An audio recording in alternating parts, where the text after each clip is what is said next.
అవని stories. జోరుగా వర్షం కురుస్తోంది. ఇంటి వరండాలో కోపంగా అటూ ఇటూ తిరుగుతూ ఉంది అనసూయ. అనసూయ కోపాన్ని చూసి ఆమె భర్త అరవింద్ నెత్తిమీద టవల్ పెట్టుకొని కళ్ళెర్రజేసి చూస్తూ ఉన్నాడు. ఇంతలో అనసూయ కోడలు అవని ఇంటి గేటు తలుపులు తీసి మెల్లగా ఇంట్లోకొస్తుంది. అది చూసిన అనసూయ, ఆగు, ఇక్కడ చెట్టంత మనిషిని తిరుగుతున్నాను కదా, పట్టించుకోకుండా అట మెల్లిగా పిల్ల దూరిపోతున్నావేంటి? అత్తయ్య, అది అసలే వర్షంలో తడిచిపోయాను కదా, అందుకని హడావుడిగా ఇంట్లోకి వెళ్తున్నాను. ఎట్రా, నా దగ్గరికి రా. అనసూయ అలా గట్టిగా చెప్పేసరికి అవని టెన్షన్ పడుతూ అనసూయ దగ్గరికి వెళ్తుంది. అలా అవని దగ్గరగా వచ్చాక అనసూయ లాగిపెట్టి ఒక్కటిస్తుంది. మరో చెంపపై ఇంకో దెబ్బ వేస్తుంది. అవనికి కన్నీళ్లు తన్నుకొస్తాయి. నువ్వు చేసిన తప్పు నీకు తెలియట్లేదు, అందుకే నీకు ఈ తప్పు గుర్తుండిపోవాలని ఇట్టా చేశా. ఎంతకీ నువ్వేం తప్పు చేసావో తెలుసా? నేనేం చేశాను అత్తయ్య? పొద్దున్న నేను లేవగానే నాకు బెడ్ కాఫీ ఇవ్వాలని తెలుసు కదా, అయినా ఈరోజు అది మర్చిపోయి ఎక్కడికో వెళ్ళిపోయావు. ఇంత నిర్లక్ష్యం ఏంటే నీకు? అప్పుడే అత్తని కలిసి అయిపోయిందా, లేక మొగుండు కొంగును కట్టుకొని కథలు నడిపిద్దాను అనుకుంటున్నావా? అయ్యో అత్తయ్య, నేను గుడికి వెళ్ళొచ్చాను, వర్షం రావడం వలన కాస్త లేట్ అయింది, అంతే అత్తయ్య. అవని మాటలకు అనసూయకి మళ్లీ కోపం వస్తుంది. ఇక లాగిపెట్టి మరొక దెబ్బ వేద్దామని చూసేసరికి అక్కడికి సురేష్ వస్తాడు. ఏం నాన్న అప్పుడే లేచావు? కాఫీ అమ్మన్న తీసుకురావాలా? వద్దమ్మా, అవని ఉంది కదా, నీకెందుకు శ్రమ? ఇదిగో అవని, నాకొక మంచి కాఫీ తీసుకొనిరా. సురేష్కి తెలియకుండా కన్నీళ్లు తుడుచుకుంటూ అవని వంటగదిలోకి వెళ్తుంది. చకచకా కాఫీ పెట్టి తన భర్త సురేష్కు తీసుకుని వెళ్తుంది. అంతలోనే అనసూయ వచ్చి ఆ కాఫీని తీసుకుని తాగుతుంది. ఇక మరోసారి కాఫీ పెట్టి తీసుకొస్తుంది అవని. ఈసారి తన మామగారు అరవింద్ ఆ కాఫీ తీసుకొని తాగేస్తాడు. ఇక చేసేదేమీ లేక మరోసారి కాఫీ పెట్టి సురేష్ దగ్గరికి తీసుకెళ్తుంది. ఏంటవని, కాఫీ కూడా త్వరగా తీసుకురావా నువ్వు? నేనింట్లో ఉండేది కొంత సమయమే కదా, ఆ టైంలో కూడా నన్ను సరిగ్గా పట్టించుకోవెందుకు? సరేలే, అవతల నాకు ఆఫీస్కి టైం అవుతుంది, ఇక ఈ కాఫీలేమీ వద్దు అంటూ అవని చేసిన కాఫీని తీసుకుని పక్కన పారబోసేస్తాడు సురేష్. అవనికి చాలా బాధేస్తుంది, కానీ మనసులోనే ఓర్చుకుంటూ ఉంటుంది. సురేష్ తయారై వెళ్ళిపోయిన తర్వాత ఆ ఇంటికి అనసూయ కూతురు రోజా వస్తుంది. అరరరే, నా బంగారు కూతురు రోజా వచ్చింది. ఏమ్మా, బాగున్నావా? మీ ఆయన బాగున్నాడా? మీ అత్తమావులు ఎట్టగున్నారు? అందరు బతికే ఉన్నారులేమ్మా, వాళ్ళకేం తక్కువ. పందుల్లాగా ఇంట్లో తిని ఉండడం తప్ప ఏం చేస్తారు వాళ్ళు? ఏదో ఘనకార్యం చేసేవాళ్ళలాగా అడుగుతున్నావేంటి వాళ్ళని? ఇంతకీ ఇలా ఒక్కదానివే వచ్చావేంటి? ఏదైనా సమస్య అమ్మా? సమస్యేనన్నా, ఆ ఇంట్లో నాకు కొంచెం కూడా గౌరవం లేదు. నన్ను ఒక పని మనిషిలా చూస్తున్నారు.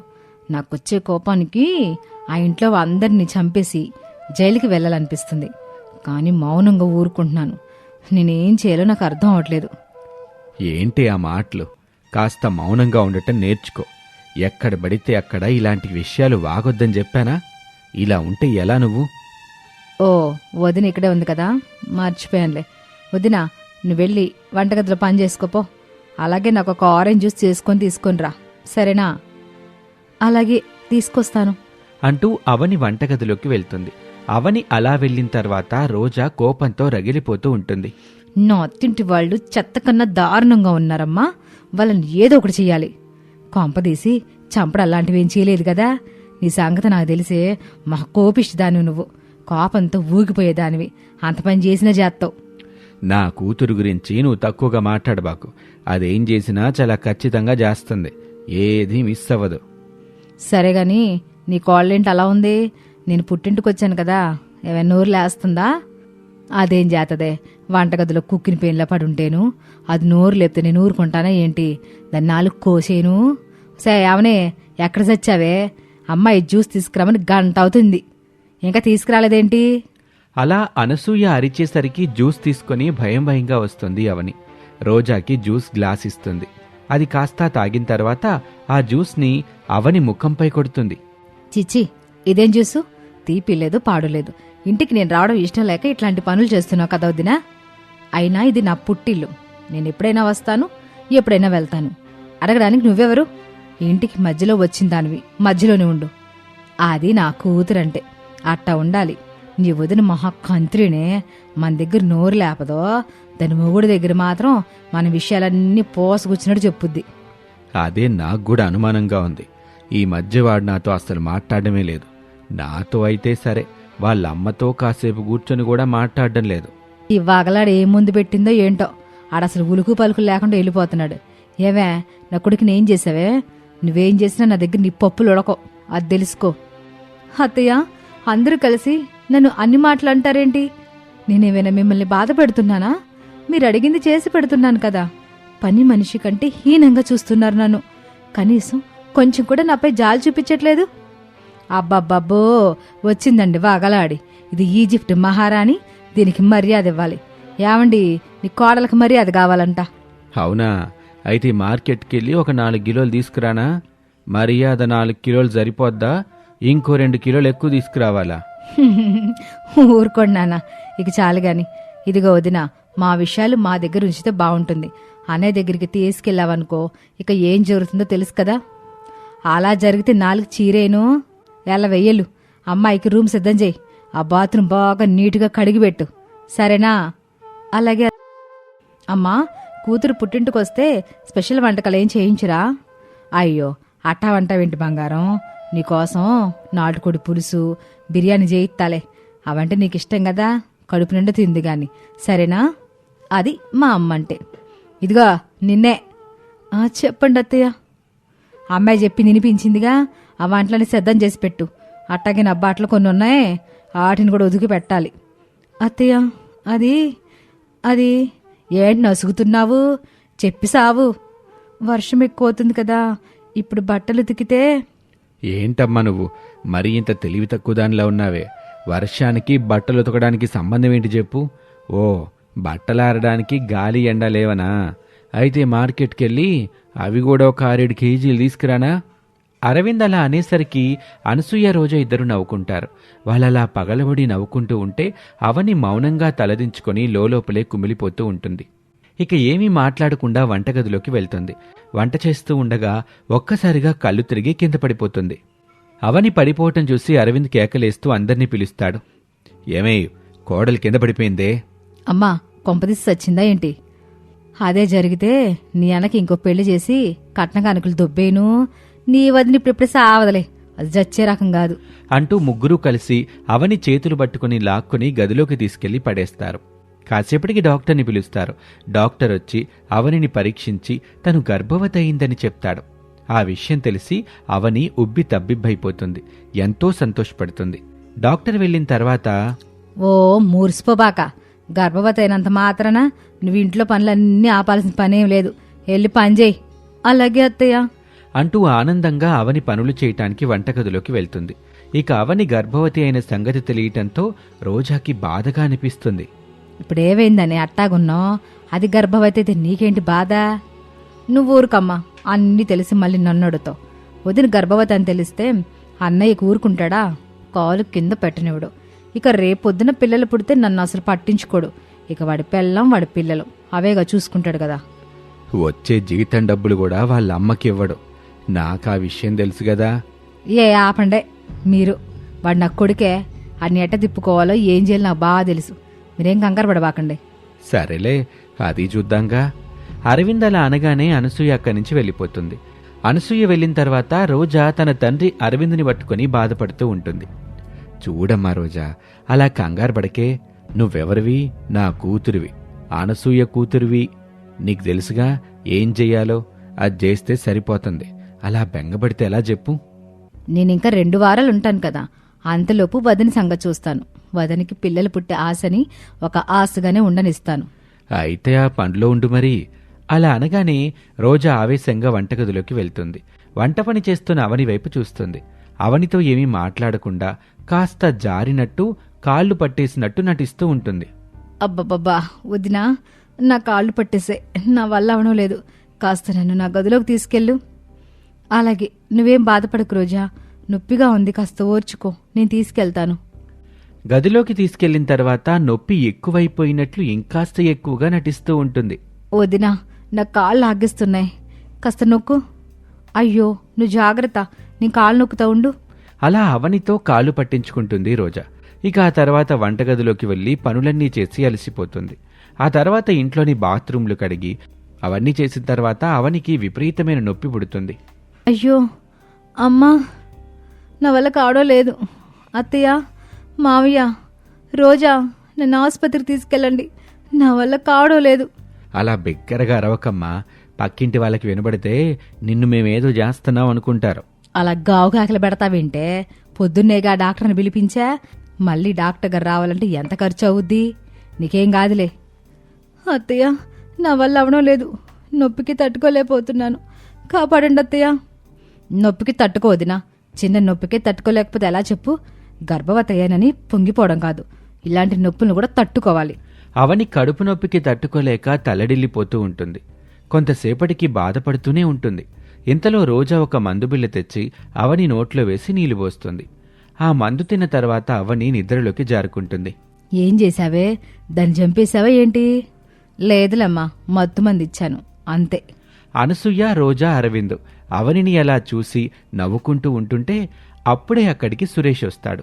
సురేష్ని చూడగానే అందరూ షాక్ అవుతారు, భయంతో ఉక్కిరి బిక్కిరవుతారు. ఇక ఆ తర్వాత ఏం జరుగుతుందో వచ్చే భాగంలో చూద్దాం. ఇది వాల్టి కథ. Thank you for watching. Kishkindapuram అనే గ్రామంలో అరవింద్, అనసూయ అనే భార్యాభర్తలు ఉండేవారు. వాళ్లకి ఒకే ఒక్క కొడుకు. అతని పేరు సురేష్. సురేష్ చదువుకోవటానికి పట్నానికి వెళ్ళాడు. అక్కడ ఒక మంచి అమ్మాయిని ప్రేమించాడు. ఆమె పేరు అవని. అవని చాలా మంచి మనసున్న అమ్మాయి. అందరితో ప్రేమగా, గౌరవంగా ఉండేది. సురేష్, అవని ఇద్దరూ పెళ్లి చేసుకుని ఊరికొచ్చారు. సురేష్, అవని కలిసి ఇంటి గుమ్మంలోకొస్తారు. నాన్నా, ఇదిగో అవని. నమస్కారం మావయ్య గారు. బావున్నావమ్మా? నువ్వు మా ఇంటికి కోడలిగా వచ్చావంటే చాలా ఆనందంగా ఉంది తల్లి. సురేషు, మంచి అమ్మాయిని తెచ్చావు నాయనా. థ్యాంక్ యూ నాన్నా. నాన్నా, ఇంతకీ అమ్మెక్కడా? లోపల ఏదో పండ్లు ఉంది నాయనా. అనసూయ, అనసూయ, చూడవే నీ కాళ్ళొచ్చింది. అనసూయ బయటకొస్తుంది. పెళ్లి కూతురుగా ఉన్న అవనిని చూస్తుంది. ఆమె ముఖంలో పెద్దగా హావభావాలు కనిపించవు. ఓహో, వచ్చారా? రావని లోపలికి రా, అలసిపోయి ఉంటావుగా. అత్తయ్య, ఉండు తల్లి, కాసి నీళ్ళు తీసుకొస్తాను. సురేష్, నువ్వు కూడా లోపలికి రా. అనసూయ లోపలికి వెళ్తుంది. ఏం నాయనా, అంత బాగా జరిగిందా మీ పెళ్లి? చాలా బాగా జరిగిందన్నా, అందరూ చాలా సంతోషించారు. అనసూయ నీళ్లతో వస్తుంది. తీసుకో అవని, కాస్త ఊపిరి తీసుకో, ప్రయాణం చేసి వచ్చావుగా. అలాగే అత్తయ్య. పదండమ్మా, లోపలికి వెళ్దాం. కాస్త విశ్రాంతి తీసుకోండి, రేపు నెమ్మదిగా మాట్లాడుకుందాం. ఇల్లు మీదే అనుకో అమ్మా అవని. తప్పకుండా మావయ్య గారు. అందరూ లోపలికి వెళ్తారు. కొన్ని రోజులు గడుస్తాయి. అవని కూడా కొద్ది రోజులుగా నీరసంగా ఉండటంతో డాక్టర్ దగ్గరికి వెళ్ళొచ్చారు. ఏమైందవని? డాక్టర్ ఏమన్నారు? నువ్వెందుకు నీరసంగా ఉన్నావు? ఒక మంచి శుభవార్త. మంచి వార్త? ఏంటమ్మా అది? చెప్పు త్వరగా.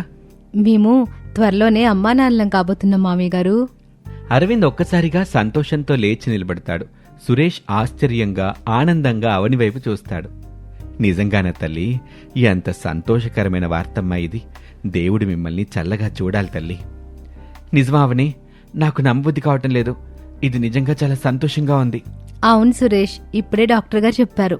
అంతలోనే అనసూయ లోపల నుండి వస్తుంది. వారి సంభాషణ విని ఆగుతుంది. ఏంటంత సంబరం? ఏం జరిగింది? అనసూయ, మన ఇంటికి వారసుడు రాబోతున్నాడు. అవని ఇప్పుడు గర్భవతంట. అంత మంచి శుభవార్త చెప్పినా కూడా అనసూయ ముఖంలో పెద్దగా మార్పు కనిపించదు. కొంచెం నిశ్శబ్దంగానే ఉంటుంది. ఓహో, అలాగా, మంచిదే. అమ్మా, నువ్వేంటి అలా అంటున్నావు? నీకు సంతోషంగా లేదా? సంతోషంగానే ఉంది నాయనా. కాకపోతే ఇప్పుడు ఈ పనులన్నీ ఎవరు చేస్తారని కొంచెం ఆలోచన చేస్తున్నా. అవనీకైతే కష్టం కదా. అనసూయ, ఇదేం మాట? ఇప్పుడు మనకి పుట్టబోయే బిడ్డ గురించి ఆలోచించాల్సింది పోయి ఇంటి పనుల గురించి ఆలోచిస్తున్నావా? నేను చూసుకుంటానుగా అన్నీ. కావాలంటే పని మనిషిని కూడా పెడదాం అవసరమైతే. అవనికి మాత్రం ఏ ఇబ్బంది కలగకూడదు. అవునమ్మా, అవని ఆరోగ్యం ఇప్పుడు మనకి చాలా ముఖ్యం. మిగతా విషయాలని తర్వాత చూసుకోవచ్చు. అవునత్తయ్య, ఆరోగ్యం బాగోలేకపోతే ఏ పని చేయలేం కదా. సరేలే, మీ ఇష్టం. జాగ్రత్తగా చూసుకున్న అమ్మాయిని. అరవిందు, సురేషు ఒకరినొకరు చూసుకుంటారు. అవని నెలలు నిండుతున్న కొద్దీ ఆమె శరీరం సహకరించకపోయినా తన అత్తగారికి ఇబ్బంది కలగకూడదని అనుకునేది. ఉదయం లేచినప్పటి నుండి ఇంట్లో అందరికీ కాఫీ, టిఫిన్ చేయటం, ఇల్లూడవటం, కడగటం ఇలాంటి అన్ని పనులు చేసుకునేది. అనసూయ మాత్రం హాయిగా మంచం మీద పడుకొని టీవీ చూస్తూ ఉండేది. కోడలు కష్టపడుతున్నా కూడా ఆమెకు ఏమాత్రం జాలనిపించేది కాదు. ఏమే అవనే, ఆ ఉప్మా అయిపోయిందా? కొంచెం తీసుకురావే. అయిపోయింది అత్తయ్య గారు, ఇప్పుడే తీసుకొస్తాను. మామయ్య గారికి కూడా వెయ్యాలా? ఆయనకు నువ్వే అడుగుతావుగా, నాకు మాత్రం త్వరగా తీసుకురా, ఆ సీరియల్ టైం మొదలవుతుంది.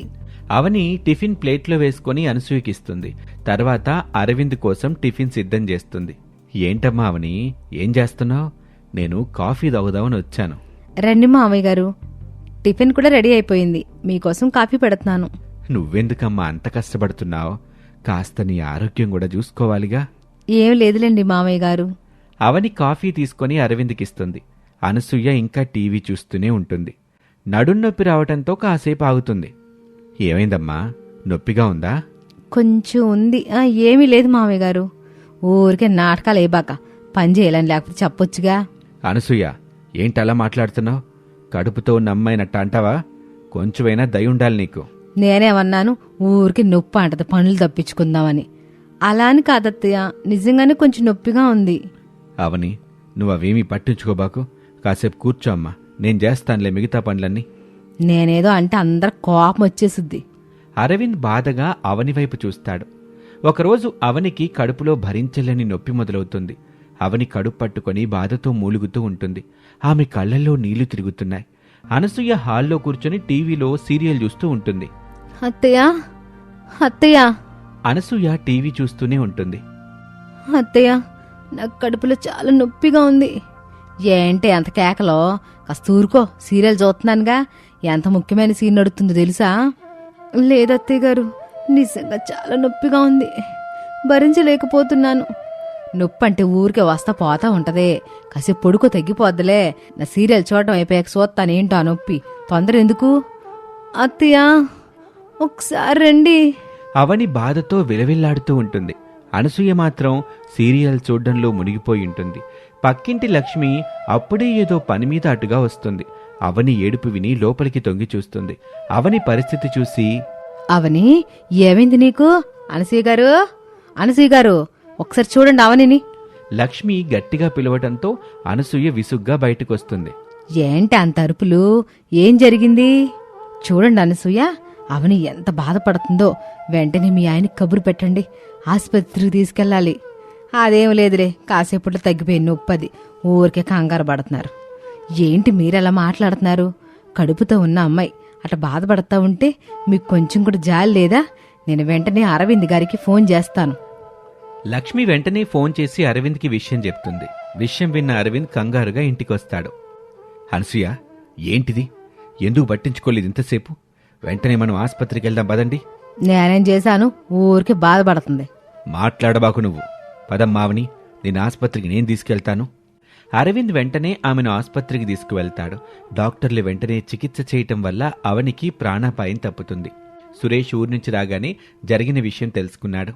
నాన్నా, అవనికి ఎలా ఉంది ఇప్పుడు? నేను చాలా కంగారు పడ్డాను. వచ్చావా సురేష్? అవనికిప్పుడు బానే ఉందిరా. డాక్టర్లు ప్రాణాపాయం తప్పిందన్నారు. అవని, నువ్వు బానే ఉన్నావా? ఎందుకు ఇలా జరిగింది అసలు? నేను బానే ఉన్నానండి, ఇప్పుడంతా బానే ఉంది. అమ్మెక్క నాన్న, నేను అమ్మతో మాట్లాడాలి. లోపలుంది నాయనా, కాస్త శాంతంగా మాట్లాడు. తను కూడా బాధపడుతుంది ఇప్పుడు. సురేష్ లోపలికి వెళ్తాడు. అనసూయ ఒక మూలన దిగులుగా కూర్చొని ఉంటుంది. అమ్మా, నీకు కొంచెమైనా బుద్ధుందా? అవని కడుపుతో ఉంది, అంత బాధపడుతుంటే నువ్వేం చేస్తున్నావు? కనీసం పట్టించుకోనేనే లేదా? నాయనా, నన్ను క్షమించరా. నిజంగా నాకు దాని తీవ్ర తెలియలేదురా.